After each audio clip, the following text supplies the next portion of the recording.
The party was already in full swing when I got there, music blasting and people everywhere, laughing and dancing. My friend Sarah's place was known for these blowouts, but tonight felt different. Maybe because I wasn't really in the mood for partying, considering the rough week at the dental clinic, dealing with patients who thought flossing was a suggestion rather than a necessity. I was nursing my drink, kinda zoning out, when he walked over. "Seems like you're not enjoying the party much," he said, his voice cutting through the noise. I looked up, a bit taken aback. He was older, probably in his early 40s, with that kind of distinguished look that some men seem to grow into. "Just tired," I admitted, forcing a smile. "Rough week at work." He laughed, a hearty sound that made a few heads turn. "Tell me about it. I'm Mark, by the way." "Laura," I said, shaking his hand. It was warm, his grip firm. "So, Laura, what brings you to this madhouse?" he asked, glancing around at the party chaos. "Sarah's a friend from college. And you?" I was curious. He didn't seem like the usual crowd here. "I've known Sarah's uncle for years. Promised I'd show my face," he explained. We found ourselves a quieter corner and started talking. Turned out, Mark was into finance, something with stocks, which usually would bore me to tears, but the way he talked about it was kind of fascinating. And funny, too. He had this way of making even the driest topics seem interesting. At some point, he mentioned his upcoming birthday, almost as an afterthought. "It's actually this coming Thursday.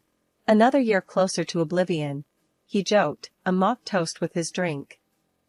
"Happy early birthday, then. I'll have to get you a present," I said, playing along with the jest. He raised an eyebrow, a smile playing on his lips. "Oh, really? Well, I wouldn't say no to that. How about you join me for dinner? Consider it my birthday present." I laughed, thinking he was continuing the joke. "Sure, why not? Beats spending your birthday alone, right?"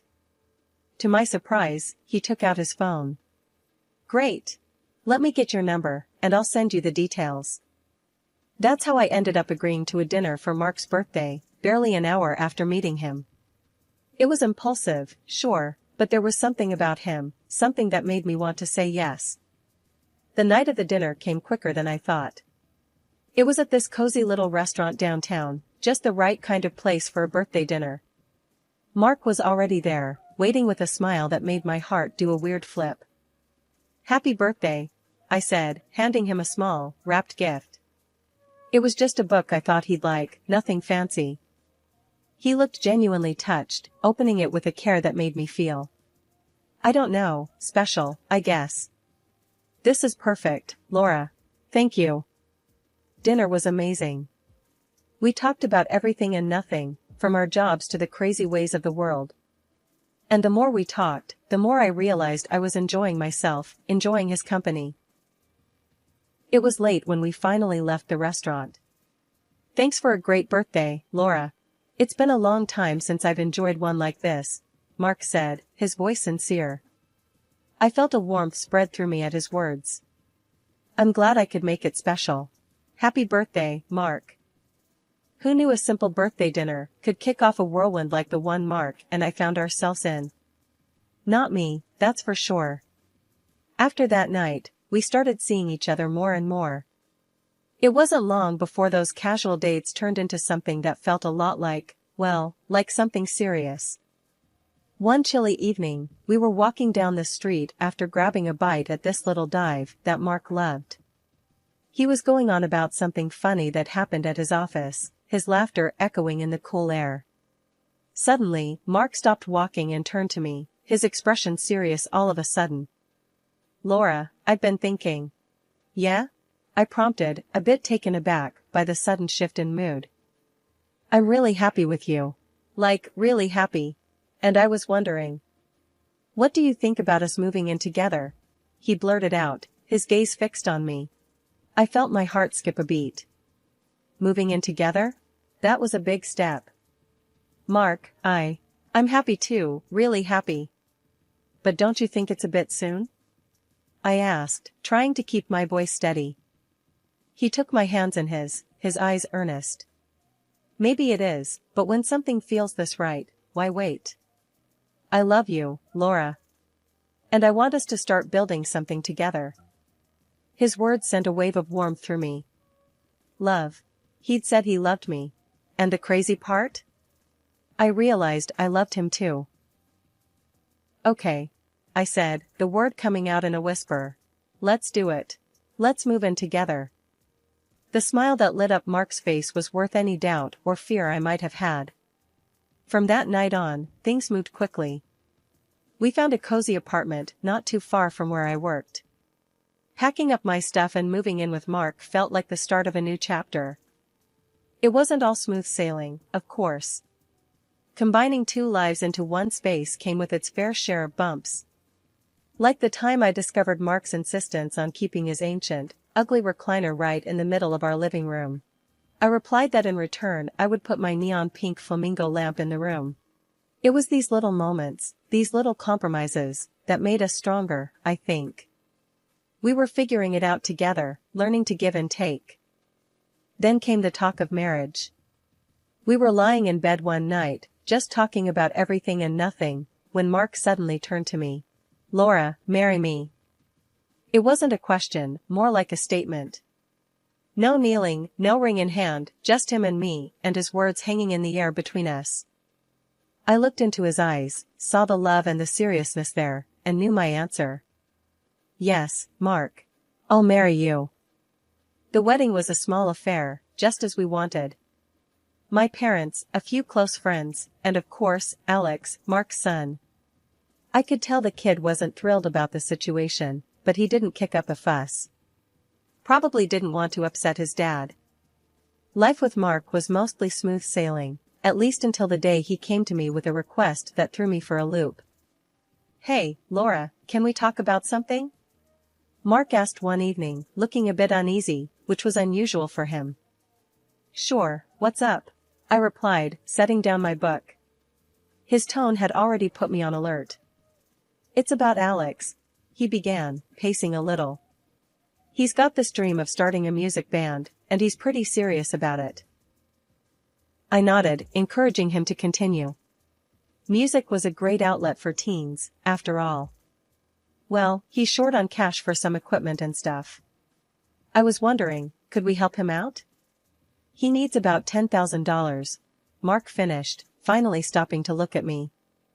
I almost choked on my tea. $10,000? That's a lot of money, Mark.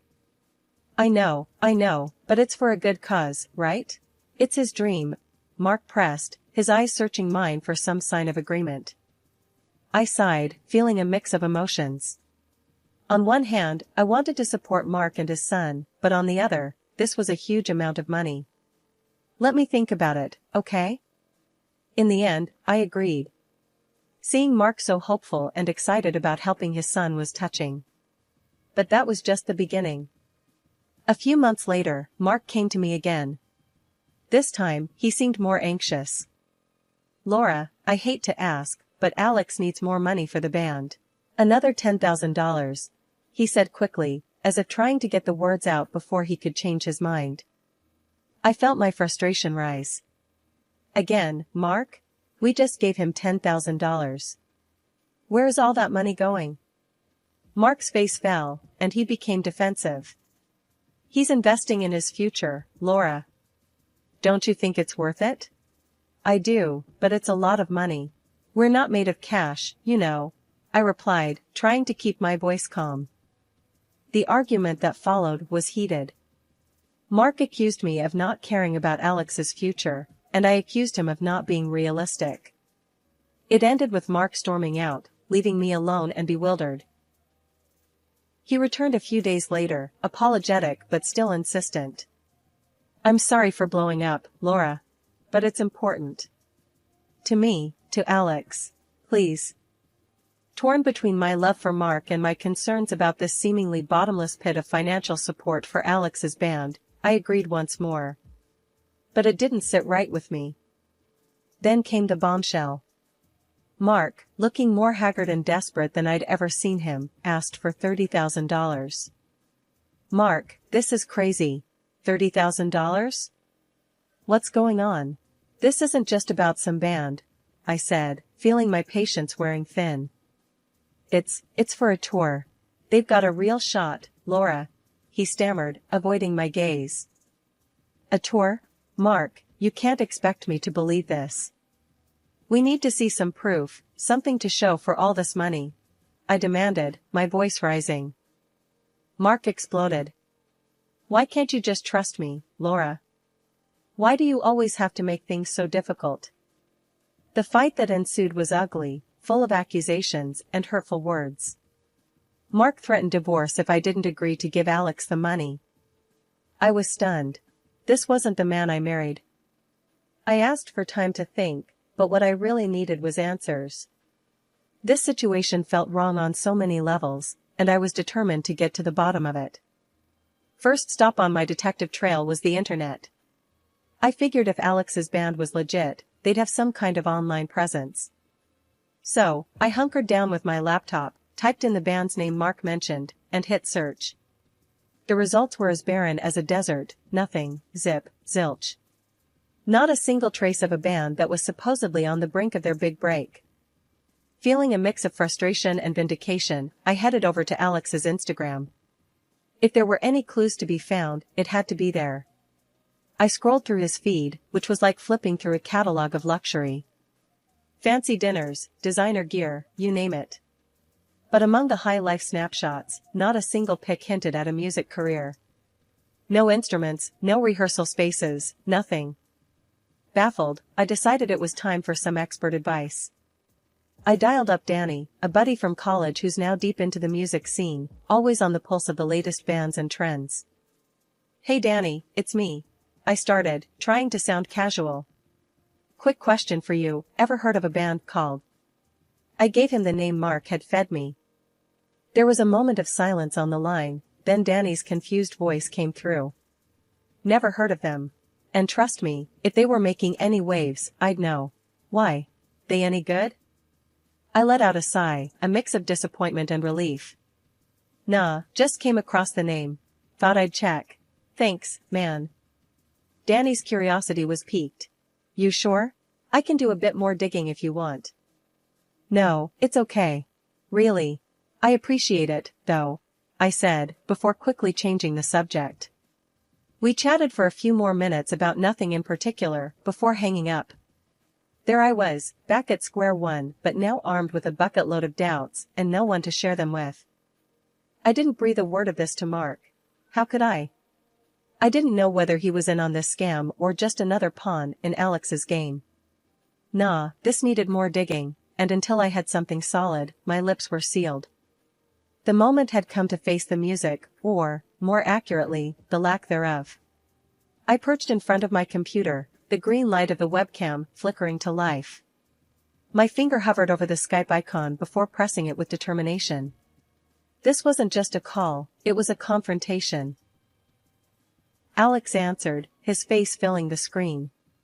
He looked relaxed, maybe too relaxed, like he was about to schmooze more money out of me. He didn't know the storm that was coming. Hey, Laura. What's up?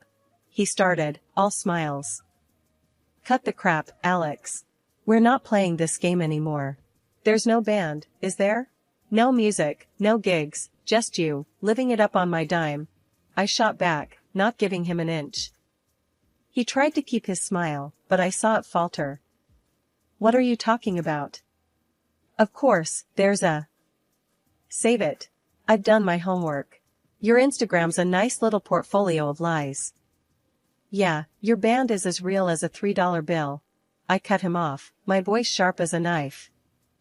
For a moment, Alex looked like he was searching for another lie, another angle.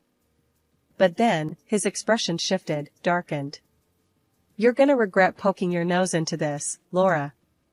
I've got friends, the kind that make problems go away. The threat hung in the air, a shadow passing over his face. My heart skipped, fear mingling with anger. But I wasn't about to back down. Threats, Alex? Really? Here's something you should know, this call is being recorded. Every word. Think your friends can handle police heat? Watching his bravado crumble was almost satisfying. His face went from confident to pale, his eyes wide. No, no, no. You can't. I was just. Please, Laura. I made it up, okay? There's no gang, no friends. It's just me. The tears started, his tough act melting away to reveal a scared kid in over his head.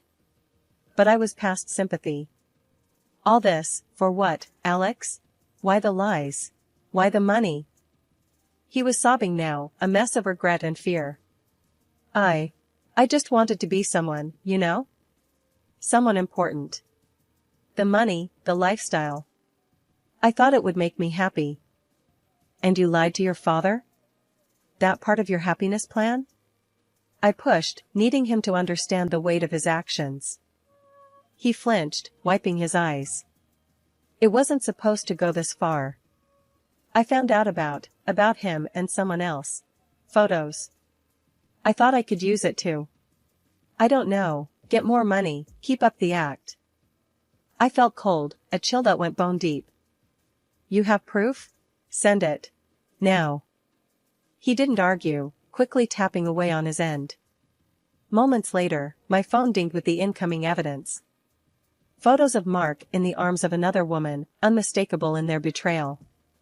My heart broke, not just for the marriage I thought I had, but for the man I thought Mark was. Armed with the ugly truth and a heavy heart, I waited for Mark to come home. The air was thick with anticipation, almost suffocating. I rehearsed what I was going to say 1,000,000 times over, but when I heard his key in the door, all my plans flew right out the window. He walked in, tired, the lines on his face more pronounced than ever. Hey, Laura. We need to, he started, but I cut him off. We need to talk. Now. I said, my voice firmer than I felt. Mark paused, looking at me, really looking, and he must have seen something in my eyes because he nodded, setting his bag down with a heaviness that matched my heart. Okay, what's wrong? I took a deep breath, the photos I'd received from Alex burning a hole in my pocket. It's about Alex, and you. I know everything, Mark. His face paled, the blood draining away as if I'd struck him. What do you mean? Laura, Don't you dare lie to me, not now. I've seen the photos, Mark. The ones Alex has been blackmailing you with. Of you and her. I spat out, the words tasting like bile. For a moment, he just stood there, a statue, then he slumped into a chair, his face in his hands. Laura, I don't know what to say. I'm sorry, I never wanted you to find out this way. Sorry? Is that supposed to make everything alright? You cheated on me, Mark. And then you let your son blackmail you into bleeding us dry. My voice was rising, a crescendo of betrayal and hurt. I know. It was a mistake, a terrible mistake. I was going to end it, I swear. And Alex. I didn't know how to handle it. I was scared of losing everything. He mumbled, his voice muffled by his hands. Losing everything? You've already lost it, Mark. You lost me the moment you decided to step out on our marriage. And for what? A fling? To feel young again? I was pacing now, the anger, the hurt, it was all bubbling up. I want a divorce. After the dust settled from our confrontation, the reality of my next steps began to sink in. Mark had retreated to a hotel, leaving me alone in the apartment we once shared, surrounded by memories that now felt like ghosts. I started packing, each item a reminder of the life I thought we were building together. It was surreal, sorting through our belongings, deciding what was mine and what we had shared. The packing didn't take as long as I thought. My life, it seemed, could be condensed into a few suitcases and boxes. A stark reminder of how quickly things can change, how swiftly the familiar can become past. Once everything was packed, I stood in the middle of the now bare living room, a pang of sadness hitting me. This was it. The end of a chapter. I took a deep breath, steeling myself for the next step, and called a taxi. Arriving at the rented place felt like stepping into another world. It was smaller, less personal, but it was a clean slate, a place without the shadows of betrayal. After paying the taxi driver, I hauled my things up to the apartment, the physical exertion a welcome distraction from the turmoil inside. Once inside, surrounded by boxes and suitcases, I finally allowed myself a moment to breathe. The quiet of the apartment was a stark contrast to the storm of emotions I'd been living through. It was in this new silence that I realized the gravity of what had happened, of what I'd done. I'd left my husband, my home, and stepped into the unknown. Needing to hear a friendly voice, I picked up my phone and dialed Sarah, the friend whose birthday party had changed my life all those years ago. She answered on the second ring, her voice a balm to my frayed nerves.